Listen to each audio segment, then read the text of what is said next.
Oliver Schwab. He is the managing director of the World Economic Forum. His sister, Nicole, is a member of the executive committee for the World Economic Forum.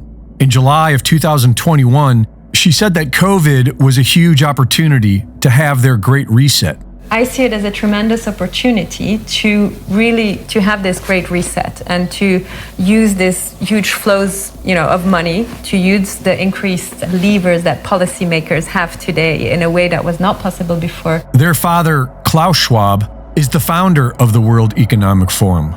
7 years ago, he announced plans to start tracking the entire population and merge everyone with a central machine, what he now calls the Great Reset. The Schwab family is working together with other families because that's how Team Evil works. You can call them the Illuminati if you like, but they have no official name, and they are not illuminated. There is no telling how many family bloodlines are involved, but they keep it in the family for 3 main reasons, and they all have to do with power. First, and most simply, as a way to gain and maintain their fortune. Secondly, is to carry out long-term secret objectives. These families use insurance companies and private trusts to protect their own fortune from the fiat debt-based system that they created, and to generate the kind of money needed for a 100-year plan. The older generation outlawed natural medicine, introduced petrochemical pharmaceutical drugs, and polluted the environment. And now the younger generation is here to fix it with their totalitarian Great Reset. It's a multi-generational plan that works because of family loyalty and also because of the third reason why they keep it in the family: trauma-based mind control.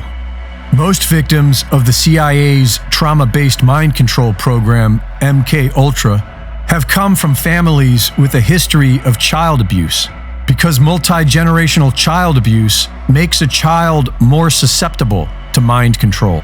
And most of the characters we see as world leaders are not only actors on a stage, they are oblivious because they have suffered a lifetime of abuse and mind control. The overwhelming majority of people on Team Evil are not all in on it. They simply do as they are told. They follow orders and they don't ask questions. These families see having children as a means of gaining power and wealth. They see their own children as property, as slaves to do the family's bidding. But perhaps it's more like a cult than a family. Nearly 1 million child orphans were distributed throughout America and the Commonwealth in the late 1800s by an international secret society called the Odd Fellows. Delivered primarily by train, many of these orphans were born in private homes owned by the Odd Fellows and their offshoot, the Daughters of Rebecca, an all-female Masonic organization that featured symbols of mass breeding and fertility. Philip Eugene de Rothschild says that the Rothschild family alone has produced over 100,000 children in these secret breeding programs. Most of the U.S. presidents during this time were Freemasons. 4 of them were Oddfellows, and at last count, 34 U.S. presidents are directly related to Charlemagne, king of the Franks, who is believed by these Illuminati bloodlines to be of the Merovingian bloodline, a genetic set that they highly value. And Team Evil has always been obsessed with genetics. So it really isn't that strange to point out the similarities between Justin Trudeau and Fidel Castro, Angela Merkel and Adolf Hitler's mother, Barbara Bush and Aleister Crowley, or even Obama and Akhenaten. The only way these families and their abused mind control minions are able to control the rest of us is by dividing us. And if we, the people, could change that, then we could change everything. Reporting for InfoWars, this is Greg Reese.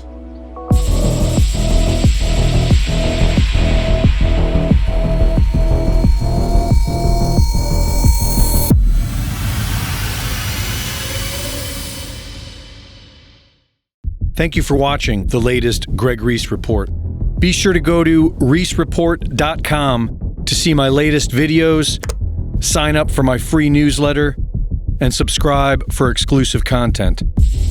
And be sure to support my sponsor at InfoWarsStore.com.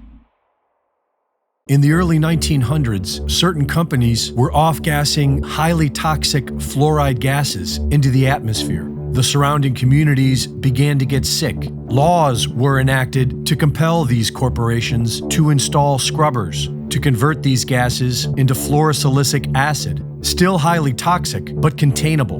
Now these companies had a stockpile of this poison, and there was no affordable way to dispose of it. Lucky for them, one of their major stockholders was also the Secretary of the Treasury, who was responsible for the Public Health Service at the time. And by 1950, the US government began buying this toxic, untreated industrial waste product and dumping it into our drinking water. Reputable studies show that it's causing various cancers and other disease. With the Alexa Pure Pro, you can have clean drinking water and a remedy to this madness. Available now at InfoWarsStore.com.